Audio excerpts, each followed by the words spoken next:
Auditeurs, auditrices du studio Kalangu, amis jeunes, amis de la FADA, bonsoir et bienvenue dans votre émission préférée tous à la FADA.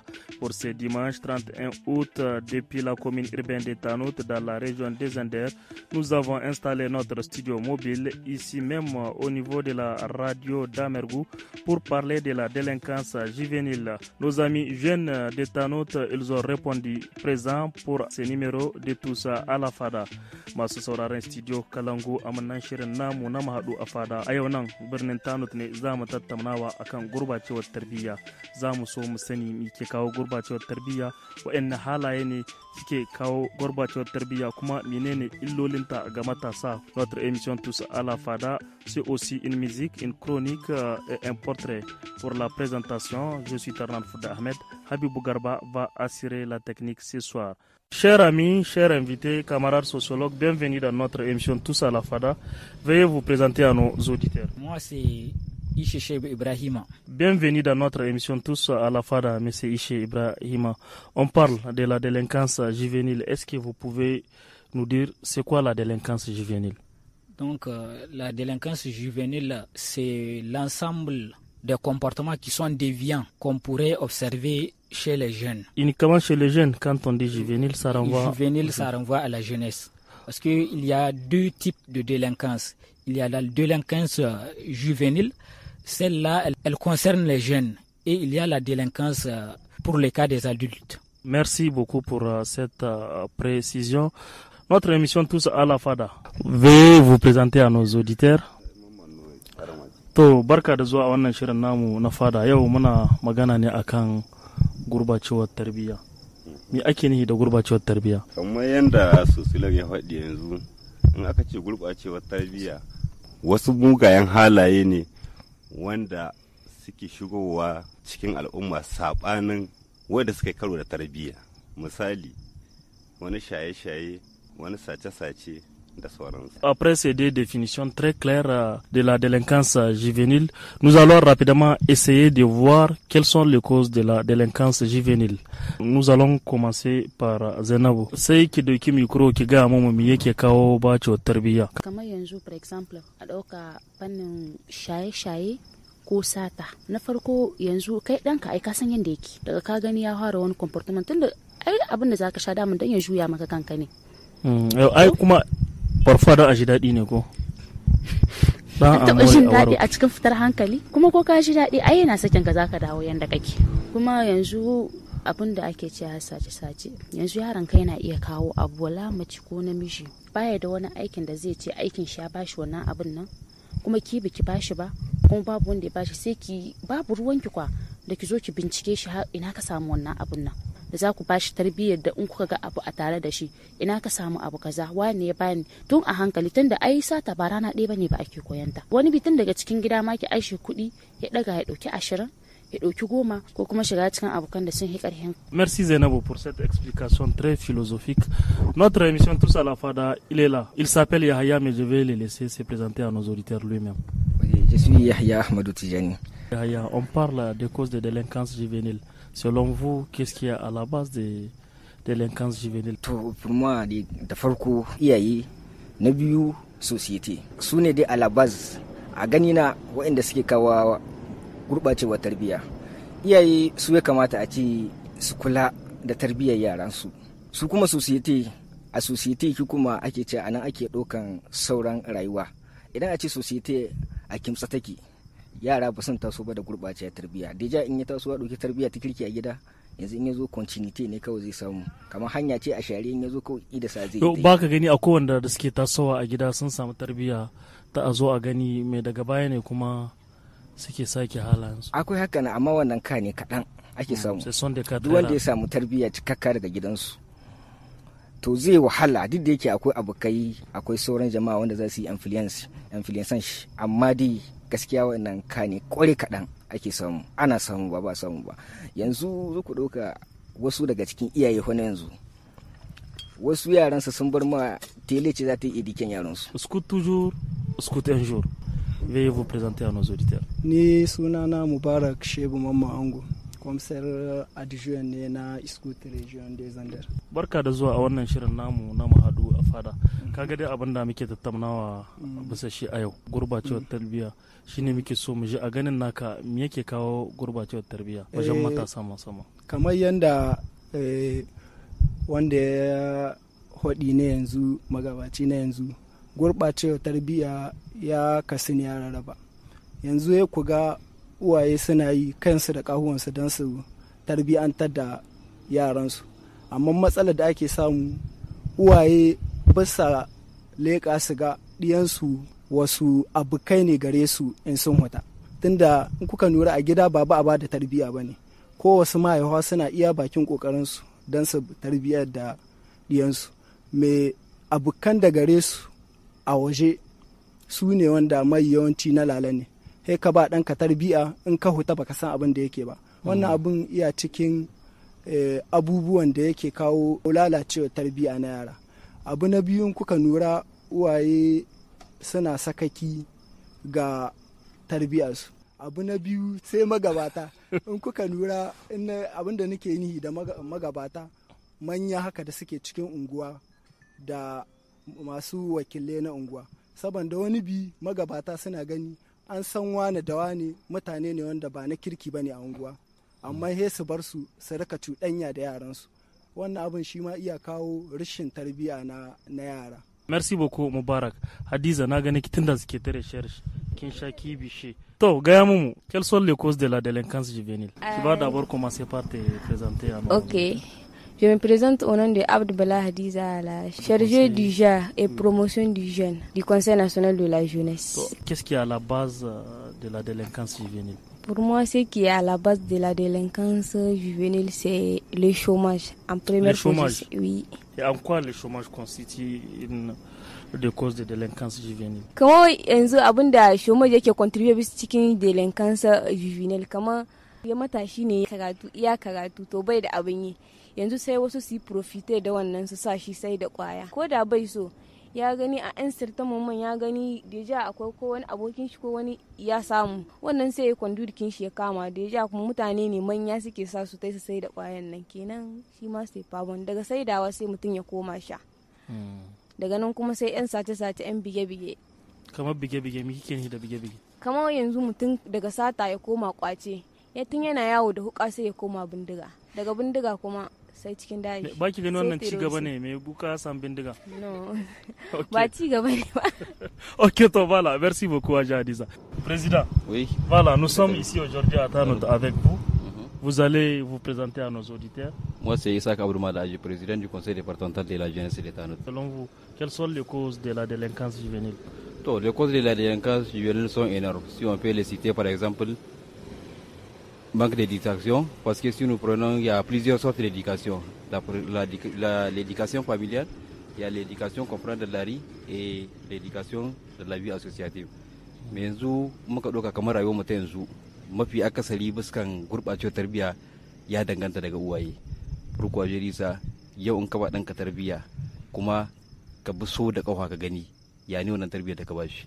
Tunda kana iya ba ɗanka tarbiyya kamar yadda na faɗi tarbiyya ta kashi uku. Na farko ka bada a gida, na biyu akwai tarbiyyar da zo ɗauka a waje, akwai kuma ta abu kai tare ya ce ta wajen. Yawwa l'influence des amis ba. Wannan duka abubuwa suna cikin ba tarbiyya. Na biyu wannan yanzu la technology da ta zo ita ma tana cikin ba tarbiyya. Okay. Tele wani wutar wannan duka suna cikin ba tarbiyya. Wannan ba gani wani aspect ne daban na technology. Tunda ita dai technology tana da amfani kuma wannan. Tana da amfani kuma tana da cikas. Me amma ita ma tana cikin ba tarbiyya. Ya dai shirin da ake bar ma yara suna kallo wanda kuma ya ci karo da al'adarmu da tarbiyyar mutanen wajen. Merci beaucoup président, merci pour ces précisions. Grand frère 45 kuna tare da mu yau ma a wannan shirin na Mahadu a Fada. Amma duk da haka za ku gabatar da kanku. To ni da sunana Habibu Laminu ana kirana da 45.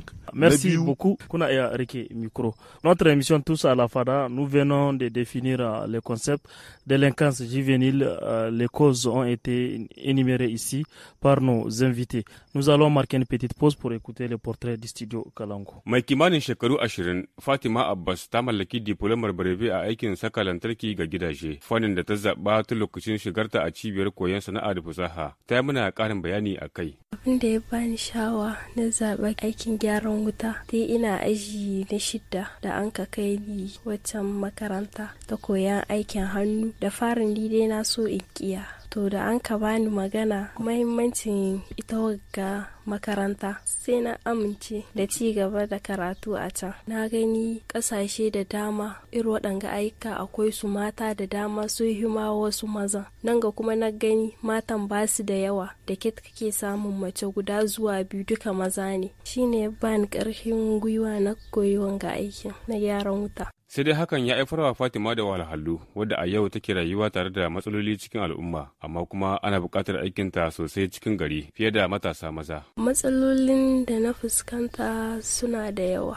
Tunda yanzu ga aiki ne za a ba kuna tare kai da namiji sai dai a ba namijin a ce kai a kwamfayen shi ba dai kai a baka ba na personal ka je ka yi koko a ce ku je dukan ku tare ku sai dai shi a ba namijin. Gani ake aikin da za a yi mace ba ta iya yin shi. Ba daɗi a ce kuna aiki tare komi kun san shi tare kuna iya yin shi tare. Wani abun kana ma iya yin shi wanda namijin bai yi shi ba sai a ce namijin za a ba ya je ya yi. Matsala ta biyu kuma kamar aiki ne wanda mutane suke gani mace ba za ta iya yin shi ba. A ganin Gaishu Ibrahim uwa ga Fatima, aikin Fatima na da babban muhimmanci ga iyali.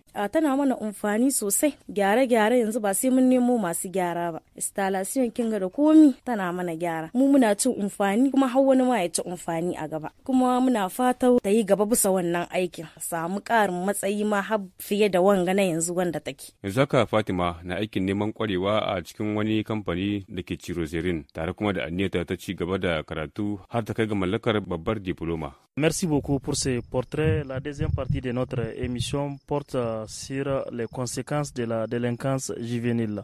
Za mu ci gaba da wannan fira inda za mu gani wacce illa ce gurbacewar tarbiyya take kawowa a rayuwarmu ta yau da kullum. Za ka ci gaba da magana a karan sanka. Yawa. Illa da take kawowa kuma za ta kawo illa da yawa, za ta sa ga matasa sun haukaci. Sun haukaci. Shaye-shaye zai sa su haukaci saboda daga gida babu wannan tsarin na da, babu kulawa. Tarbiyya ta uwa ce, zata ba shi kuɗi zai rika yin abubuwa, ya rika zuwa in yace kaza ko ba shi take, in uban yace dan me zake ba shi sai ta cewa zan ba shi ne dana. Wannan kama cikin wanga ne, kama cikin kozikin ne, kama abin da mu muke so mu ji, kama wa'annan halayen da aka zana can duka, rashin ji, rashin yin magana, menene yau illa su, kama mi suke aikatawa? To suna aihuwar da hauka. Kawai mutum ya koma mahaukaci. Zai koma mahaukaci. Ya bi daji.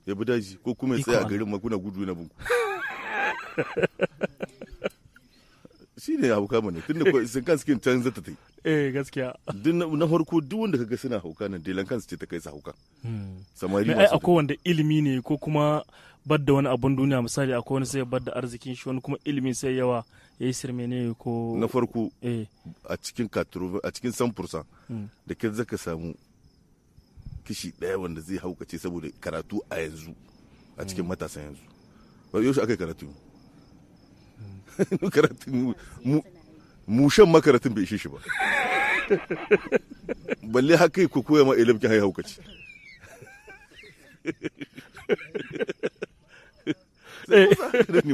Ok, voilà, merci beaucoup, Karaseka.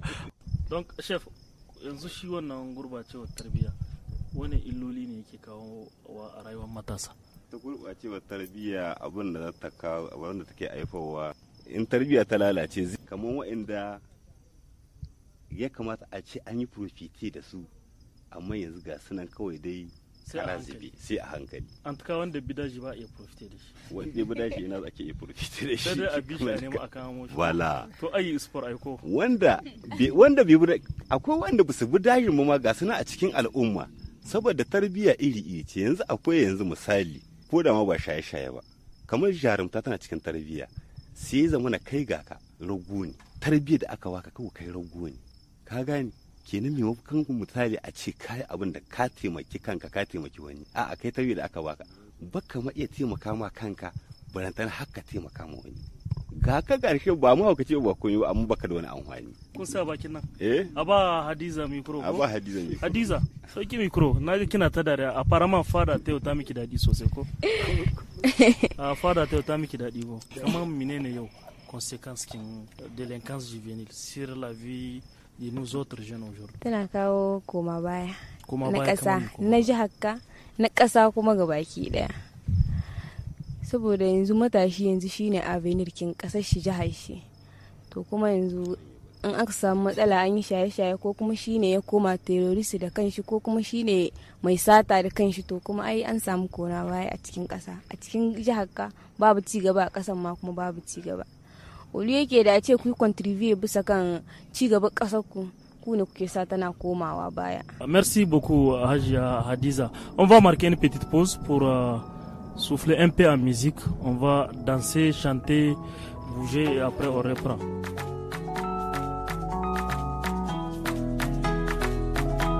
Wanda ya hika mata, ya hika arziki. Wanda ya hika mata, ya hika jin daɗin duniya. Wanda ya hika mata, ya hika rayuwa. Wanda ya hika mata, ya hika kwanciyar hankali. Allah ka ba mu mata na gida, Allah ka ba mu mata na gari, Allah ka ba mu mata na gida, Allah ka ba mu mata na gari. Ni na ji daɗin aure, matata ga kulawa ga tsafta. Ni na ji daɗin aure, cikin gida kai ne malam mai sarauta. Inda kana da aure sai ka ji rayuwa ka duk ta canza. Malam kana da aure za ka sha tarbo cikin fara'a. Oh no, Allah ka ba mu mata na gida, Allah ka ba mu mata na gari, Allah ka ba mu mata na gida, Allah ka ba mu mata na gari. Mai tsoronka, mai girmama ka, mai son addini, mai tausayi, mai fara'a, mai kulawa, mai ladabi, wanda za ta ba mu girma. Malam Gabro, hallo rayuwa ta ka da sauranta, kai da ba ka san ba lale mai gida, ka tuwo mai gida, ga ruwa ma ka sha, wayo masoyina. Lale maraba lale, barka da zuwa mai gida. Lale maraba lale, zamna ka huta, Allah ka ba mu mata na gida, Allah ka ba mu mata na gari, Allah ka ba mu mata na gida, Allah ka ba mu mata na gari. Mai tsoronka, mai girmama ka, mai son addini, mai tausayi, mai fara'a, mai kulawa, mai ladabi, wanda za ta ba mu girma.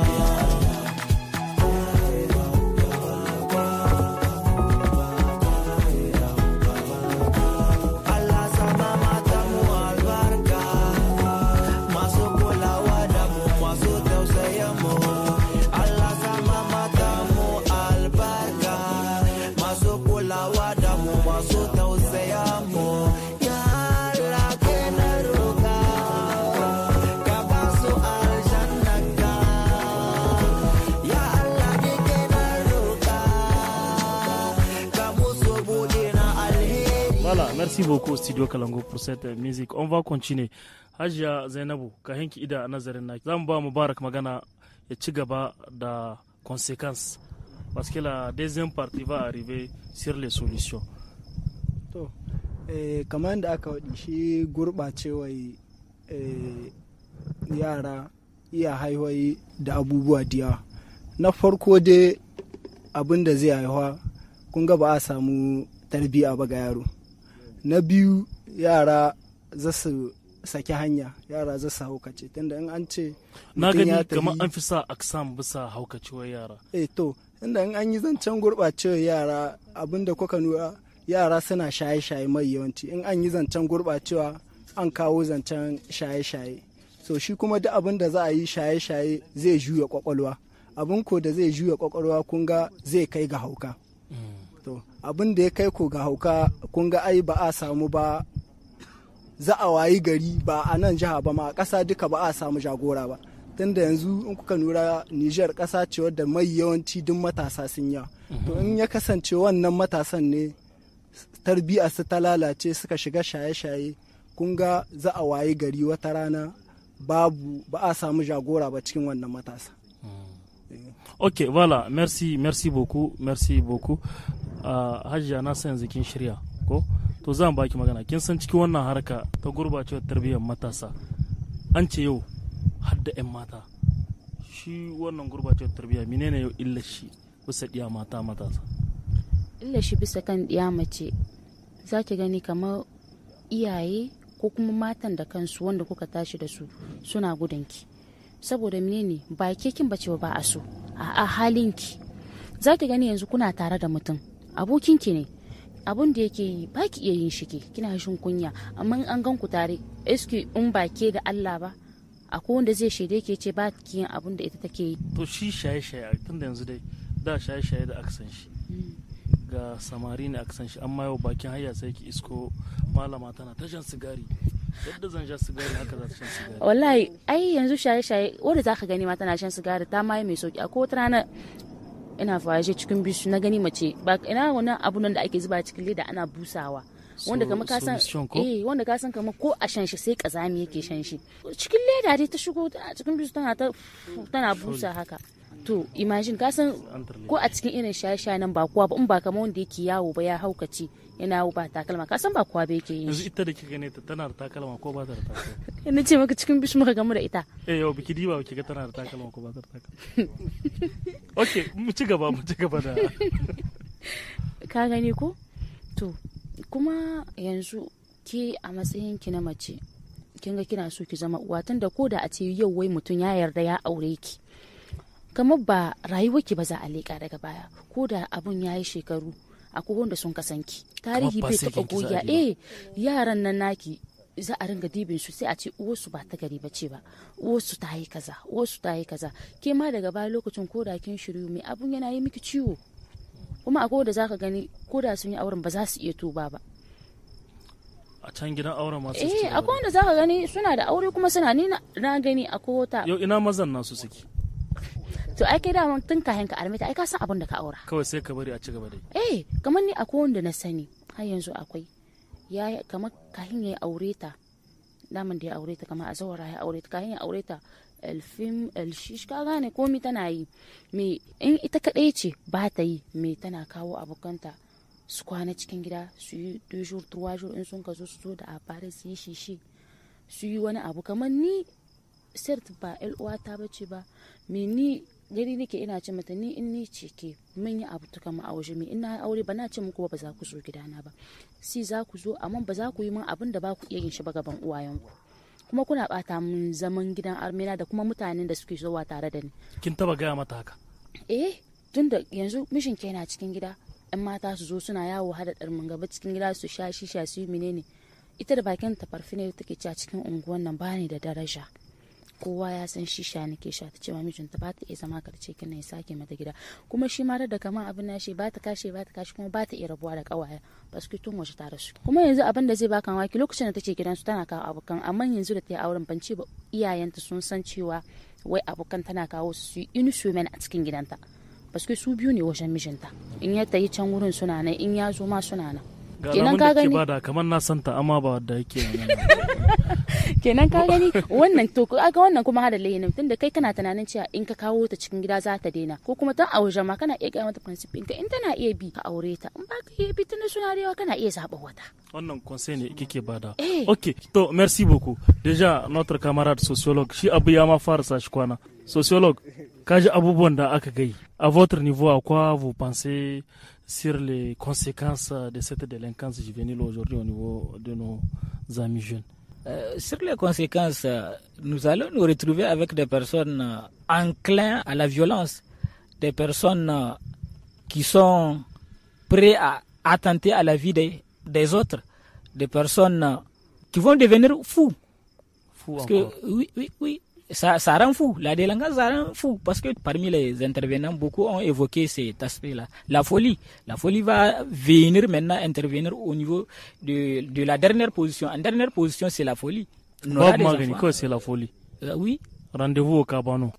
Oui. Merci beaucoup. Yahya, prenez le micro. On est sur les conséquences de la délinquance juvénile. À votre niveau, à quoi vous pensez quand on évoque les conséquences? Pour moi, kamar duk al'umma ce zata kasance ma ba ta da alƙibla yana daga cikin consequence ne alƙibla kamar zai kasance al'umma duka ta rushe gaba ɗayanta saboda rushe za ta yi wa'annan wanda ya kamata a ce su ne zai su ɗago al'umma to su ne suka yi shite suka sabka ko kamar misali gini ne daga ƙasa sai ya shite kenan ka gani duka al'umma ce za ta rushe saboda wa'annan su ne matasan a gaba za su zama masu gidan kenan ka gani gaba ɗaya kawai al'umma ce za ta rushe wani al'umma duk abin da ya same ta tunda il plus de guide c'est ça haka ne duk abin da ya samu al'umma nan ta kuka da kanta wannan shine nake gani mai babban consequence da ana iya OK, voilà, vous venez de les entendre, surtout notre dernier intervenant qui tire la sonnette d'alarme. Il demande à ce qu'on fasse très attention parce que la société risque de perdre les repères, risque de perdre une vraie fondation. Notre émission Tous à la Fada, pour la première partie, nous sommes à la fin. Nous allons écouter la chronique du studio Kalangu et on va se dire au revoir. Amis de la Fada, bonsoir et bienvenue dans la chronique. Aujourd'hui, nous parlons d'un sujet important, celui de l'impact négatif des écrans sur la santé. Si les écrans rapprochent les gens à travers le monde via notamment les réseaux sociaux, ils peuvent en même temps générer un éloignement physique. Les hyperconnectés tendent à se replier sur eux-mêmes, à se couper du réel pour se réfugier dans le monde virtuel. Ce genre de personnes se désinvestit de la relation avec leurs proches, la mettant ainsi en danger. Les écrans deviennent centraux dans leur vie au détriment de tout le reste. Le premier risque lié à la pratique excessive des écrans est donc un risque de désocialisation qui contribue à augmenter les risques dépressifs et cela peut compromettre une carrière ou des études. S'ils ont un impact au plan social, les écrans peuvent aussi avoir des conséquences négatives sur la santé mentale, notamment lorsque l'individu dépasse un niveau de consommation acceptable. Une surconsommation peut ainsi générer de la culpabilité. A contrario, un éloignement des écrans peut générer chez l'individu hyperconnecté de la tristesse, un sentiment de vide, de l'anxiété, voire un mal-être pouvant déboucher sur un comportement agressif. Pour faire face à ce sentiment de mal-être, il n'y a pas d'autre choix alors que de se reconnecter, entrant ainsi dans un cercle vicieux où le manque d'écran génère un malaise qui est compensé par une surconsommation d'écran. Une pratique excessive des écrans aurait également un impact sur le stress, les troubles de l'humeur et l'hyperréactivité. Un usage abusif et incontrôlable des écrans peut aussi avoir un retentissement majeur sur la santé, entraînant différents problèmes que je vous cite. Des mauvaises postures prolongées pouvant être source de douleurs, voire déclencher des troubles musculo-squelettiques. Un manque d'activité physique qui est associé à une alimentation déséquilibrée augmente significativement le risque cardiovasculaire et aussi une fatigue visuelle. Alors chers amis, la liste est longue à cet effet. Prenez soin de vous et faites bon usage de vos écrans. Voilà, merci beaucoup Studio Kalangu pour cette chronique qui marque la fin de la première partie de notre émission sur la délinquance juvénile ici à Tanout. Masu sauraron Studio Kalangu namu na fada mun zo karshe wannan shirin namu na mahadu a fada inda dai kunji matasa na Tanout su da kansu suka ce akwai wannan al'amari na gurɓacewar tarbiyya kuma sun gayi illolin shi kuma da abubuwan da suke kawo shi. Kamar yadda muke faɗi kullum laifin daɗi ƙarewa. Wannan shirin namu na mahadu a fada mun zo ƙarshen shi, za a ci gaba da sauraron shi tare da abokin aikin mu Habibu Garba inda za a samu hanyoyin warware ko sun ce wannan matsala ta gurbacewar tarbiyya. Haza wassalam.